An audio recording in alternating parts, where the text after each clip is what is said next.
بلوچستان میں جہاں ایک طرف حکومت سازی کے معاملات اور وزارت اعلیٰ کے منصب کے لیے پاکستان مسلم لیگ نون اور پاکستان پیپلز پارٹی کے درمیان مذاکرات پائے تکمیل تک پہنچ چکے ہیں، وہیں دوسری جانب صوبے کے بیشتر کامپرس سیاسی جماعتیں سراپا احتجاج ہے۔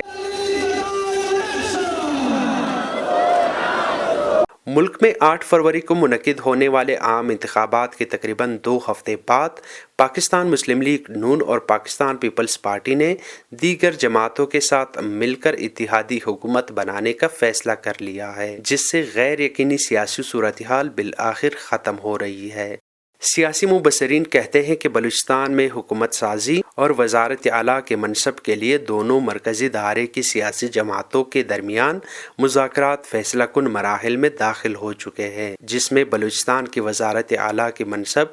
پاکستان پیپلز پارٹی جبکہ گورنر کی منصب پاکستان مسلم لیگ نون کو ملے گی۔ جو مضبوط منصب ہے اس لیے ملے گا کہ پیپلز پارٹی نے مسلم لیگ نون کو مرکز میں سپورٹ کیا ہے، پنجاب میں بھی سپورٹ کر رہے ہیں، تو پنجاب جیسا پاپولس، سب سے زیادہ آبادی والا، نشستوں والا، وسائل والا، سیاسی اثر رسوخ والا، وہ صوبہ بھی نون کو مل رہا ہے، بلکہ مل چکا ہے۔ اسی طرح مرکز بھی مل رہا ہے یا مل چکا ہے، تو پیپلز پارٹی نے پھر بلوچستان کا مطالبہ کیا ہے، اور اصولی موقف شاید وہ نون والے بھی ان کے ساتھ مان گئے ہیں۔ سیاسی مبصرین یہ بھی نظر رکھتے ہیں کہ بلوچستان میں کسی بھی برسر اقتدار سیاسی جماعت کا بلوچستان کے دیرپا مسائل اور صوبے کی پسماندگی دور کرنے پر خاطر خواہ توجہ نہیں رہی ہے۔ دیکھیے، بلوچستان میں یہ المیہ ہے کہ زیادہ ڈیلیوری کے لیے حکومتیں نہیں آتی ہیں، یہاں پہ کسی گورنمنٹ نے ڈیلیور نہیں کیا ہے۔ بلوچستان میں غربت، بلوچستان میں بے روزگاری، بلوچستان میں بھوک و افلاس، بلوچستان میں امن و امان کی ابتر صورتحال، بلوچستان میں انسیکیورٹی، ان چیزوں کو آج تک کسی نے ایڈریس نہیں کیا ہے۔ بلوچستان میں 14 جنرل نشستوں کے ساتھ پاکستان پیپلز پارٹی اکثریتی جماعت بن چکی ہے۔ نون لیگ بھی 13 نشستوں کے ساتھ دوسرے اور جماعت علماء اسلام 10 نشستوں کے ساتھ تیسرے نمبر پر ہے، جبکہ صوبے میں 8 سے زائد بلوچ پشتون قوم پرست جماعتوں نے انتخابی عمل میں حصہ لیا،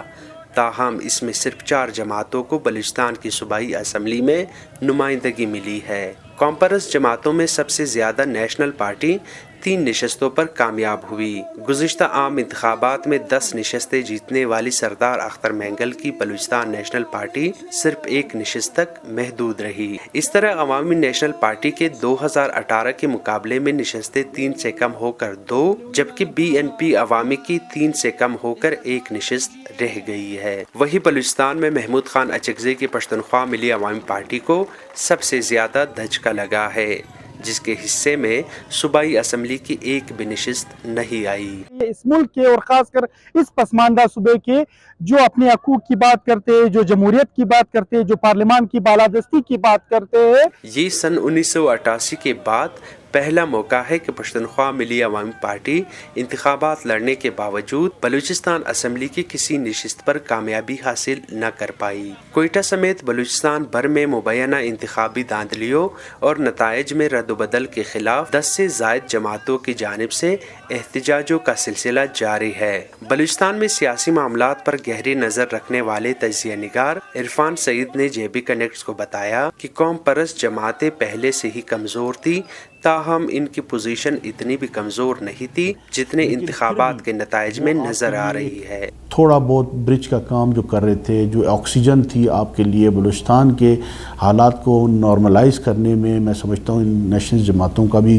تھوڑا بہت کردار ضرور رہا ہے۔ سیاسی تجزیہ نگار کہتے ہیں کہ صوبے میں قوم پرست جماعتیں بلوچستان کے سنگین اور دیرپا مسائل کے حل کے لیے ثالثی کردار ادا کرتے آ رہے ہیں، لیکن 2024 کے عام انتخابات میں ان کو یکسر طور پر نفی کرنے سے صوبے میں بدامنی اور نفرتیں مزید بڑھنے کے خدشات جنم لیں گے۔